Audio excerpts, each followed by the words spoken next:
오늘 본문 4절을 보면 내가 이것을 말함은 아무도 교묘한 말로 너희를 속이지 못하게 하려 함이니, 사도 바울이 골로새 교회에 편지를 쓰는 이 직접적인 이유, 두 번째 이유, 이단에 대한 주의, 경계를 하기 위함입니다. 오늘 사도 바울을 통해서 영적 리더가 어떤 일을 하며 어떤 마음을 품는가, 이 양육자의 태도와 또 모습, 또 삶, 그리고 그 마음을 좀 살펴볼 수 있습니다. 저와 여러분이 이 귀한 생명의 말씀, 교회의 일꾼 되기 이전에 복음의 일꾼이 되어야 된다. 어제 말씀처럼 내년에 우리가 복음을 한 영혼 한 영혼 그 마음밭에 심는 일을 하게 되죠. 우선은 그 심령에, 우리의 마음에 생명의 씨앗, 말씀이 잘 심겨서 잎이 나고 또 열매를 맺는, 정말 생명의 씨앗이구나, 씨앗을 심는 일이 너무도 중요하구나, 어떤 씨앗을 심느냐에 따라서 어떤 열매가 나오는지 너무 다르구나, 올해 경험하는 한 해 되기를 축원합니다. 또한 내년에 우리가 만나게 될 사람들에게 심을 그 복음의 씨앗, 그 씨앗이 얼마나 생명력이 있는지 우리가 올해 확인하고, 내년에 심을 때 한 영혼의 그 인생이, 그리고 가족이, 그리고 전체의 삶이 변하게 될 줄 여러분 믿으시기를 축원합니다. 말씀은 생명의 씨앗입니다. 오늘 그 사도 바울이 복음의 일꾼, 그래서 교회의 일꾼 되십시오라고 얘기를 하고, 그 골로새 교회에 쓰는 편지 2장에 또 구체적으로 이 양육자의 면모를 좀 볼 수 있습니다. 1절을 보면 내가 너희와 라오디게아에 있는 자들과 무릇 내 육신의 얼굴을 보지 못한 자들을 위하여 얼마나 힘쓰는지를 너희가 알기를 원하노니. 골로새, 또 라오디게아, 히에라볼리, 이 같은 지방에 있는 이 사람들, 에바브라가 두라노 서원에서 복음 말씀을 받고 또 배우고 그 진리를 골로새, 또 히에라볼리, 라오디게아 이 근처를 개척했던 이 개척자로 뒤에 나오죠. 그러나 사도 바울을 본 일은 없다. 사도 바울이 직접 가서 개척을 관여하거나 성도들을 만난 일이 없습니다. 그래서 오늘 라오디게아에 있는 자들과 무릇 내 육신의 얼굴을 보지 못한 자들을 위하여 얼마나 힘쓰는지를 너희가 알기를 원한다. 사도 바울이 굉장히 자기가 힘을 쓰고 있다. 힘쓰고 있다라는 이 단어는 검투사, 알죠, 여러분? 이렇게 이 상대와 함께 이 검을 들고 방패를 하고 이 군장을 하고 서로를 죽이지 않으면 살아남지 못하는 이 죽음의 이 링에 올라가 있는 검투사들의 모습, 이게 힘쓰는가예요. 얼굴도 보지 못한 골로새 성도, 라오디게아 성도들을 위해서 내가 얼마나 힘쓰는지 오히려 당신들이 알기를 원한다. 자신의 수고를 이렇게 알기를 원한다라고 했던 이유는 알아달라고 하는 얘기가 아니고, 그 목적, 이단에 대한 이 경각심을 키워주기 위해서 쓰는 이 사도 바울의 마음입니다.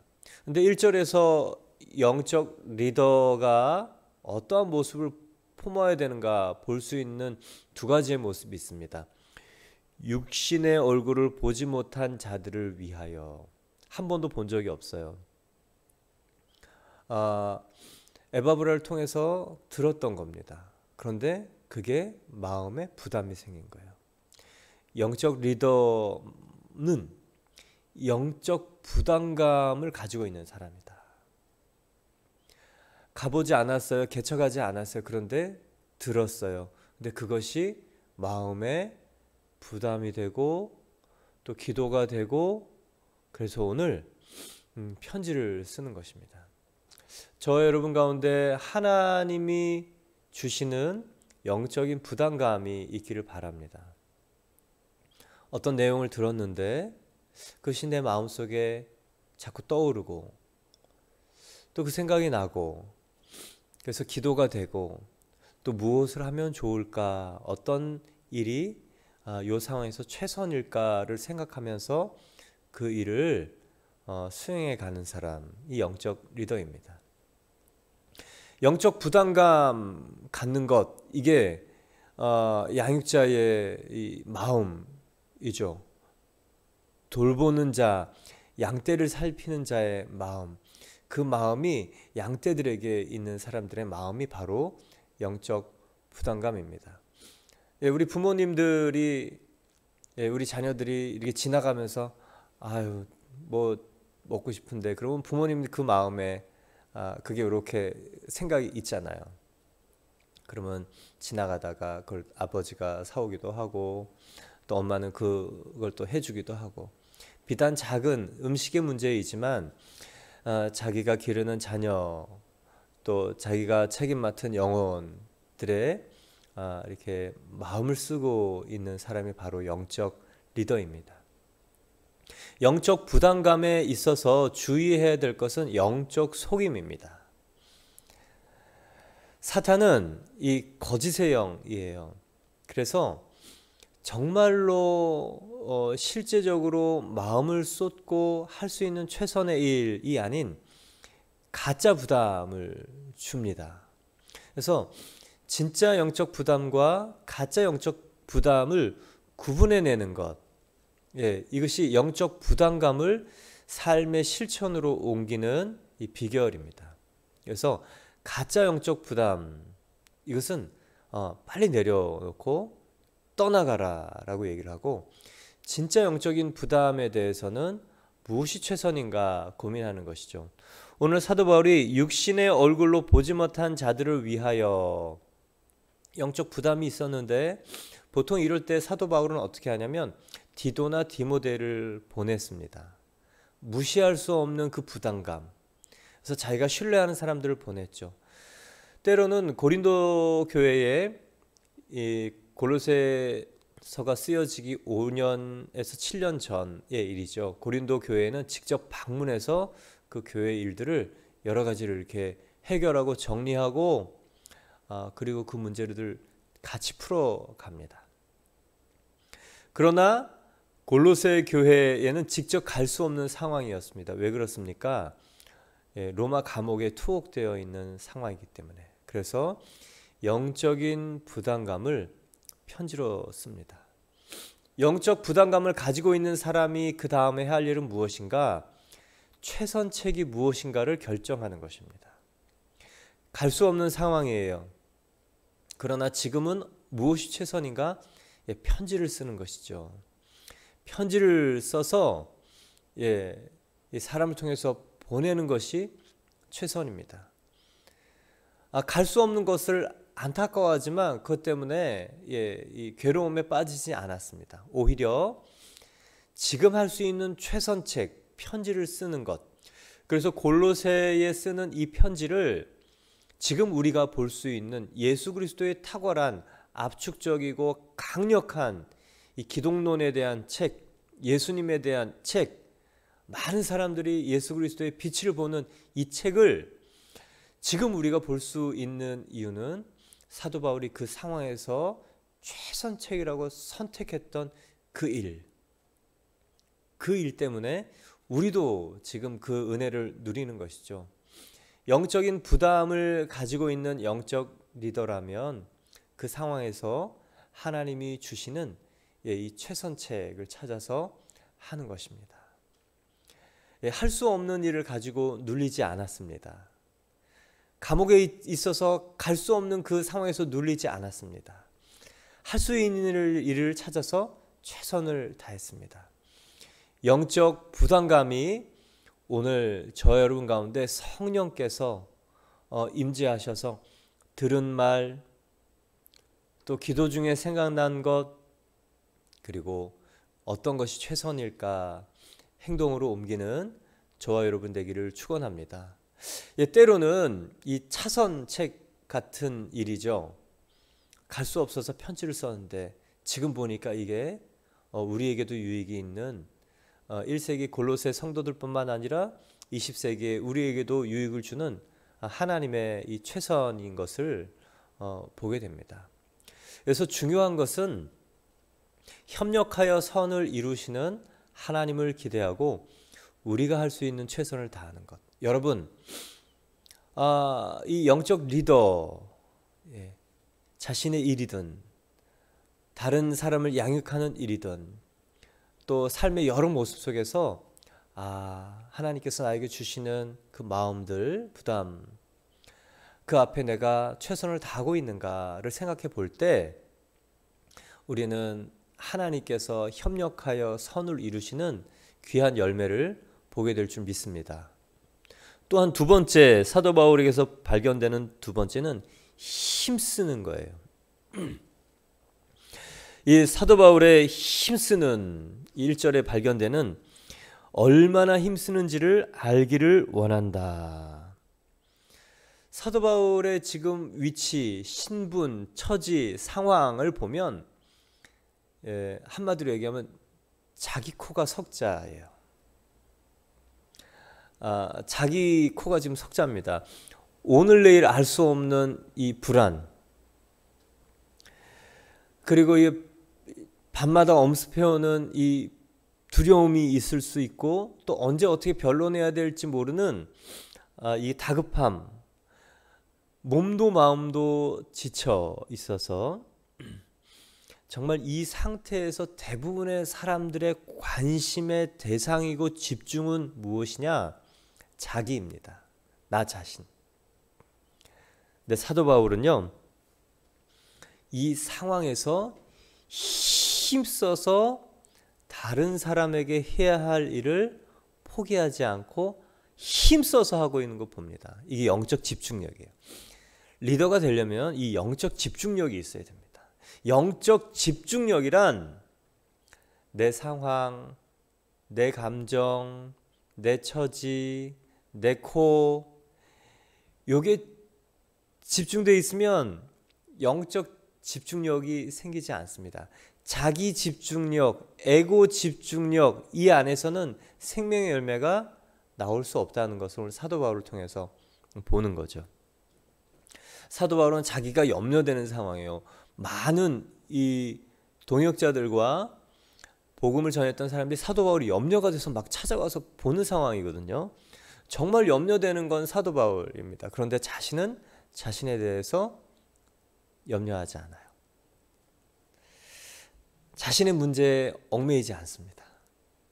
뭐 힘들 텐데 고통, 아픔, 감정 얽매이지 않습니다. 목사님 그러면 뭐 예수 믿는 사람을 리더가 되려면 다 사이보그가 돼야 됩니까? 감정이 없습니까? 아니요. 감정이 있어요.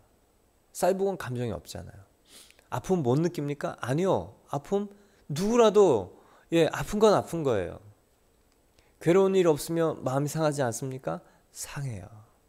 그러나 영적 리더는 자기가 힘쓸 때 다른 영혼이 살아난다는 것을 아는 사람이에요. 자기가 자기 부인 감정을 뛰어넘고 상황을 뛰어넘고 그리고 자기 처지에 매이지 아니하면 다른 영혼을 살릴 수 있다는 것을 아는 사람이에요.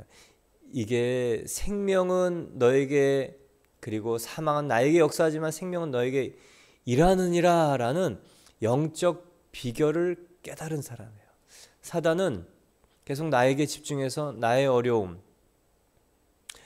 나의 처지, 나의 감정에 주저앉게 하는 것이 사단의 일입니다. 나를 크게, 나의 상황을 크게 보여줘요.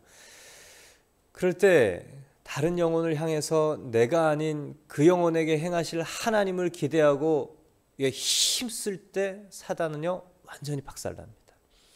그리고 내 상황이 이런데 그 돌보는 양육하는 그 사람 앞에 설 때요, 이게 영적 거인이 되는 거예요. 이게 영의 법칙입니다. 이게 다윗에게 발견되는 놀라운 이 생명의 법칙이고 이 영적 리더가 되는 비결이에요. 그래서 사도 바울이요, 이 편지를 쓸 때 자기 처지, 뭐 상황, 뭐 꼴, 뭐 자기 코가 석자인데 편지를 한자 한자 힘써서 단어를 선택해서 무슨 말을 할까 기도하면서 편지를 쓰잖아요. 이게 생명이 되는 것입니다. 이 생명이 다른 사람에게 생명이 능력이 될 뿐만 아니라 자기를 세우는 생명이 되는 거죠. 오늘 사도 바울을 통해서 보는 이 영적 집중력, 한 번, 두 번 이렇게 내 상황에 연연하지 않고 그것을 뛰어넘어서 다른 영혼에게 집중할 때 다 살아나는 것을 보게 됩니다. 여러분 그렇게 그렇게 되시기를 축원합니다. 주님을 따라갔던 많은 사람들의 특징이에요. 특징. 많은 이 성경에 나오는 사람들의 특징. 영적 집중력, 다른 영혼이 필요한 것, 하나님이 그 사람에게 필요하다고 생각하는 것을 한다. 그럴 때 돌아보면 우리의 문제도 풀려 있는 것을 발견하게 되지요. 때로는 우리의 문제가 우리의 발목을 잡고 내 코가 석자인데 뭐 이렇게 하면 뭐 하나, 무슨 의미가 있나. 그럴 때가 바로 우리가 영적인 집중력을 발휘할, 자기 부인을 통해서 생명이 일할 좋은 기회인 것을 여러분 기억합시다. 그래서 많은 간증들 있잖아요. 선교사님들 오셔서 간증을 하고 또 설교를 하기로 예정된 시간에 가족의 어려움들이 있다는 소식을 막 듣고 위기의 가족, 그러나 하나님께서 세우신 그 간증의 기회, 또 설교의 기회, 또 다른 사람을 돌보는 이 사역의 기회 포기하지 않고 내려놓지 않고 정말 그 심장으로 가족에게 갈 수 없지만 하나님이 책임져 주실 거라는 그 믿음으로 힘써 사역을 하고 그리고 마치고 달려가면서 하나님의 그 돌보심을 기대하는 그 마음, 간증 많이 듣잖아요. 여러분 그럴 때 우리는 주님이 맡기신 일 할 때 주님은 우리의 일을 돌보신다. 영적 집중력 안에 바로 그 하나님의 섬세한 돌봄의 마음이 있다는 것을 기억하시길 축원합니다. 이 세 번째는 2절에 있습니다.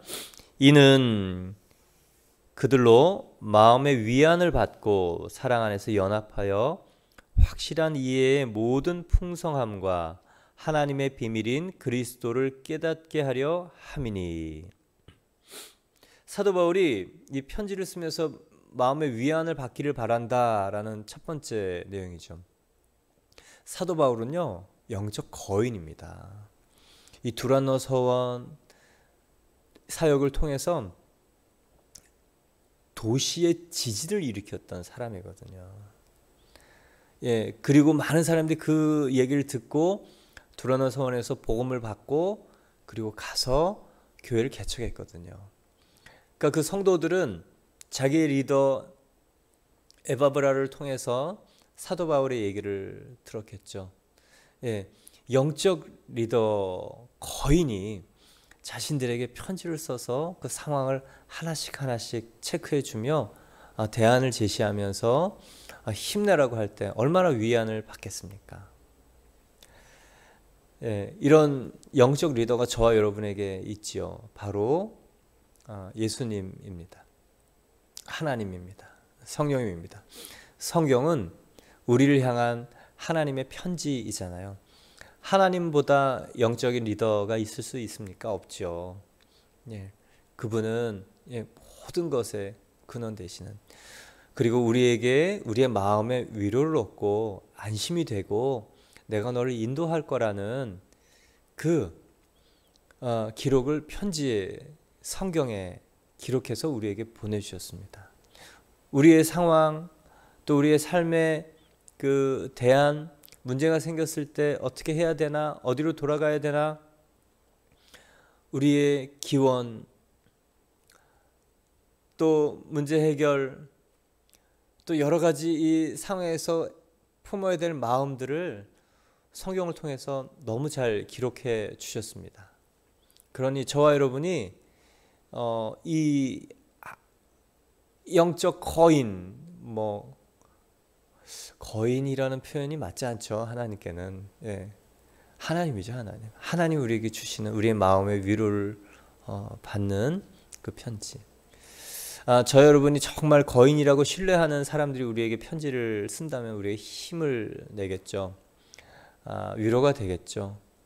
하물며 하나님께서 우리에게 예수님과 함께 편지를 주셨으니 우리가 힘을 얻고 또 지혜를 얻는 것이 당연하다고 믿습니다. 오늘 또 편지 안에는 사랑 안에서 연합하라라는 말을 합니다. 이 영적 리더가 강조해야 되는 부분, 바로 연합입니다. 신천지들이 교회에 와서 산옮기기를 합니다. 교회를 통째로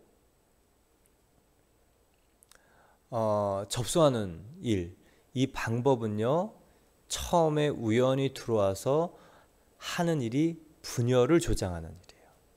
이단들이 와서 속닥거림, 분열, 이 일을 통해서 교회가 갈라지게 합니다. 이 분열을 통해서 교회가, 개인은 신앙을 잃어버리게 하고 교회는 완전히 깨지게 해서 사단이 접수를 하죠. 그게 이단의 방법입니다.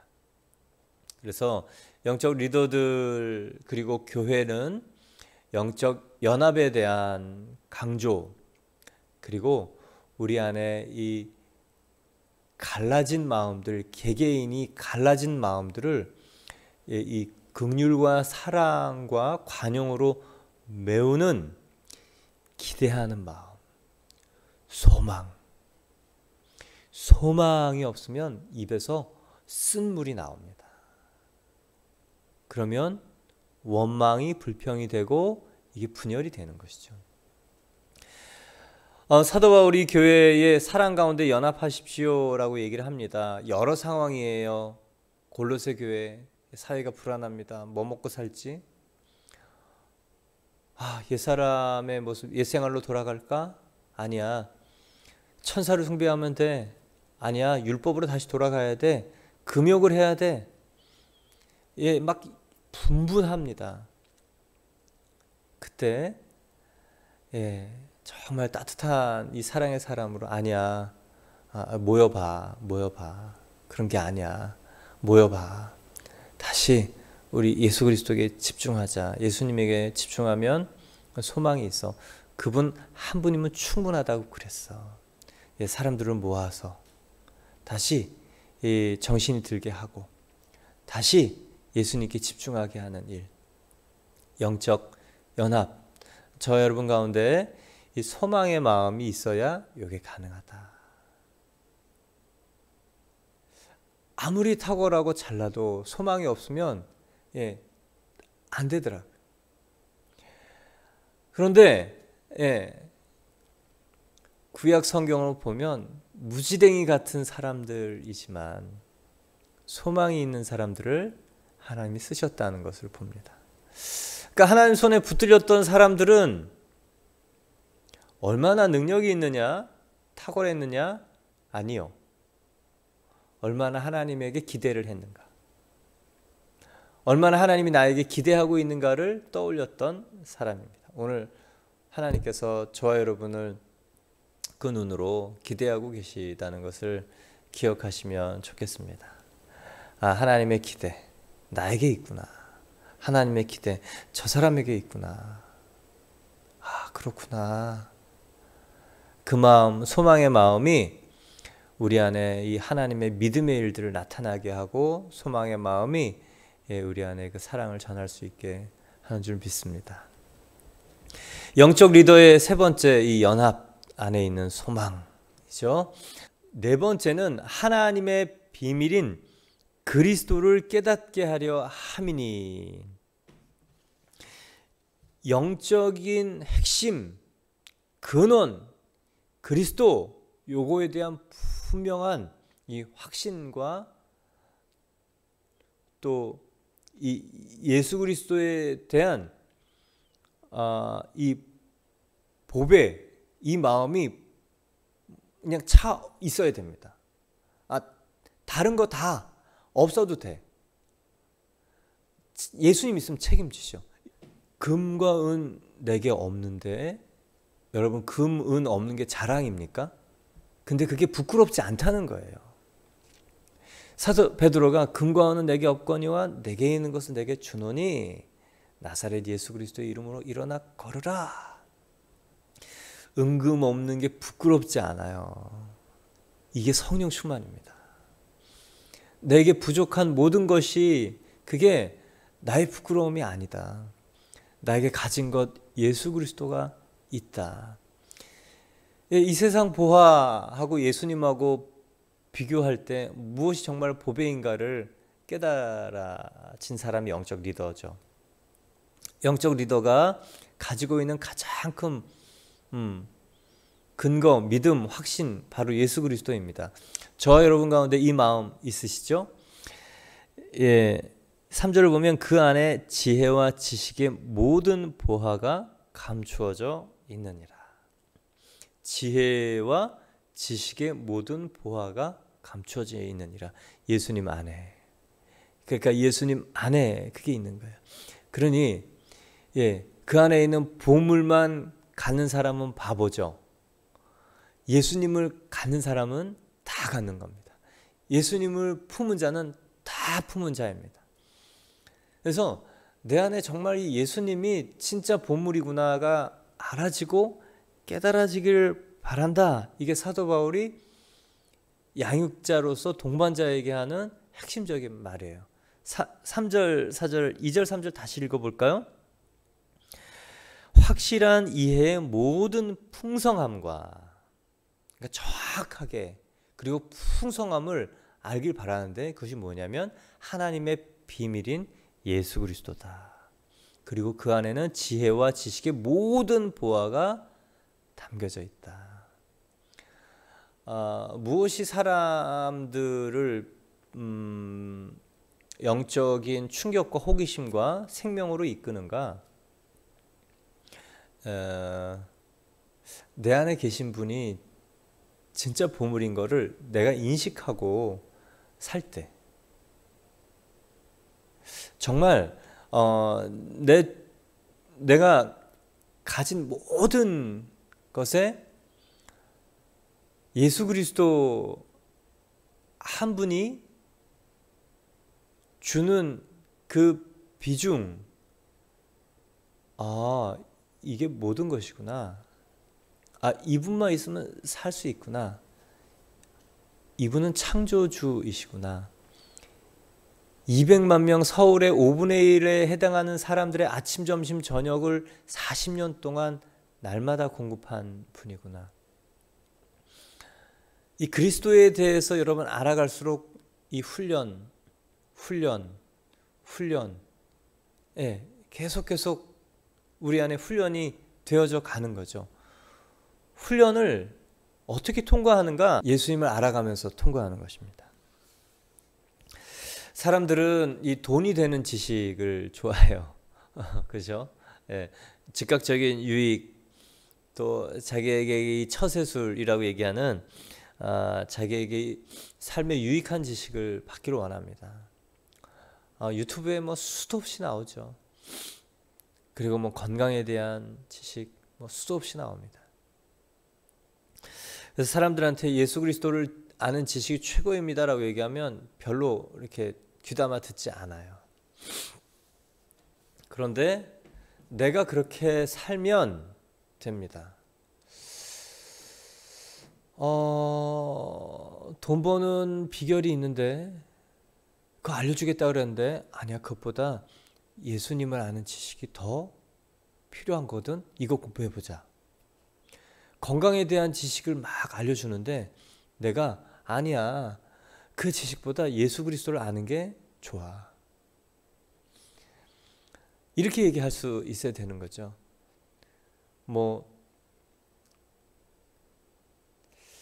왜냐, 이 예수 그리스도는 영생의 유익을 주는 축복입니다. 죽음을 뛰어넘는 이 복입니다. 이 죽음을 뛰어넘는 지혜입니다.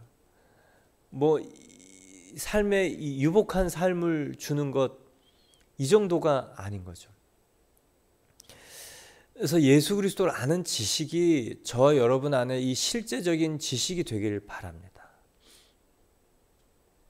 나는 어떤 지식을 집중해서 배우고 있는가, 받고 있는가? 재테크입니까? 이 건강에 대한 지식입니까? 실생활에서 내게 가장 중요한 지식이 무엇인가를 발견하는 거. 그래야 다른 사람이 저 사람은 돈보다 예수님이 중요한 사람이야. 저 사람은 재테크 부동산보다 예수님이 더 중요한 사람, 이상한 사람이야. 저 사람은 건강보다 예수님이 더 중요한 사람이군.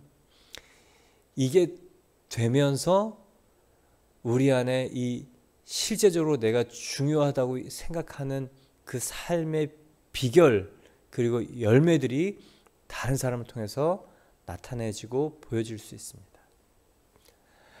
입으로 예수님이 중요하다고 생각하는데 늘 건강, 늘 맛있는 거, 늘 이 성공의 비결, 늘 다른 거를 찾아다니면서 이 자식, 그러면 옆에 있는 사람이 저 사람은 저 사람이 최고 중요하게 여기는 건 건강이야, 자식이야, 이 재테크야, 돈이야, 자동차야, 옷이야, 명품이야.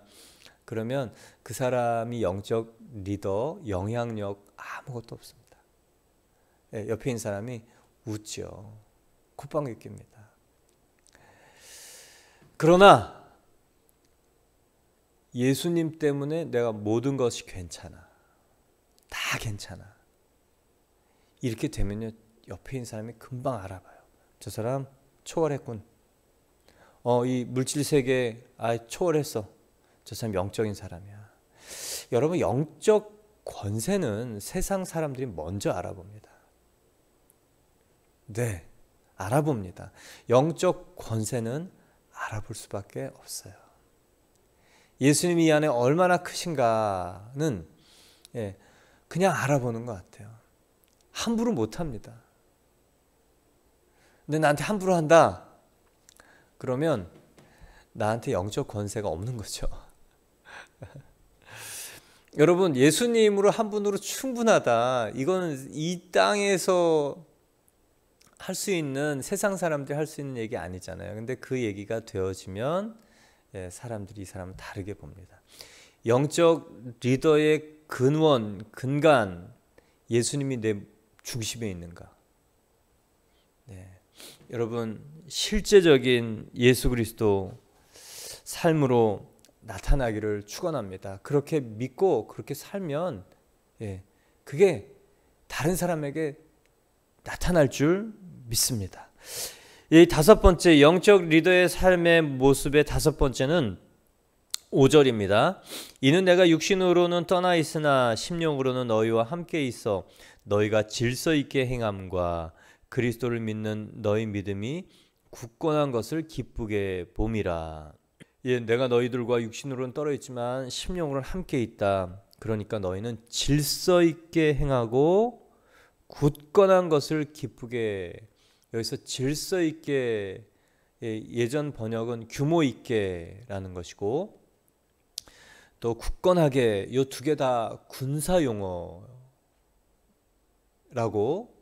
이 성경에 나옵니다. 이 규모 있게, 질서 있게, 이 오와 열을 맞춰서 딱 틀림없이 서 있는 것, 이것을 규모 있게, 질서 있게 서는 것, 이 굳은 것, 굳건한 것, 이것은 이 견고하게 전선을 유지하고 이 항호, 대열을 유지하고 서 있는 그 단어들입니다. 이건 뭐냐면 애쓰고 힘쓰고 훈련해야 그것이 유지되는 거잖아요. 영적 리더는 한 번, 두 번, 세 번, 네 번 계속 마음으로 또 삶으로 또 태도로 계속 반복하면서 훈련하는 사람이 영적 리더이고, 또 그렇게 훈련시킬 수 있는 사람이 영적 리더입니다. 하나님의 사람들 보면 대부분 다 이 훈련을 거쳤어요. 믿음 훈련, 인내 훈련, 또 물질 훈련, 사람 훈련. 성경에 나온 인물들, 아브라함, 이삭, 야곱, 요셉, 모세, 여호수아, 다윗, 솔로몬, 엘리야, 엘리사, 훈련 없이 하나님의 사람이 된 사람이 있는가? 아니요, 없습니다. 그래서 성경 그것을 연단이라고 얘기도 하고, 훈련이라고 얘기도 하고, 또 믿음의 과정이라고도 얘기를 합니다. 여러분, 요즘 여러분에게 임하시는 하나님의 훈련은 무엇입니까? 견고히, 그리고 규모 있게, 질서 있게, 피하지 않고 그 앞에 있습니까? 그러면 여러분에게, 저에게 희망이 있어요. 다른 사람을 살릴 뿐만 아니라, 내가 살아날 뿐만 아니라 다른 사람을 살릴 수 있을 만한 이 견고한 실제적인 영적 전사로서의 그런 훈련된 모습이 키워질 줄 믿습니다. 지금 내가 받고 있는 훈련은 무엇인가? 오늘 떠올려 보십시오. 어느 영역인가? 물질이냐? 태도냐? 언어냐? 마음이냐? 이 소망이냐? 또 내 상황에 매이는 거냐? 아니냐? 또 하나님이 원하시는 것을 주장하는 거냐? 물러서는 거냐? 양보하는 거냐? 옳은 것을 말하는 거냐? 질서를 얘기하는 거냐? 어떤 훈련이 여러분에게 임한 훈련입니까? 그 훈련, 질서 있게, 그리고 굳건하게, 피하지 않고 계속 서 있으면 하나님께서 우리를 통해 이 생명의 일을 행하실 줄 믿습니다. 그렇게 믿음 훈련, 연단, 또 기도 훈련, 또 성품 훈련, 말씀 훈련, 관계 훈련, 언어 훈련, 그렇게 훈련되면 우리를 통해 정말 생명의 일들이 나타날 줄 믿습니다.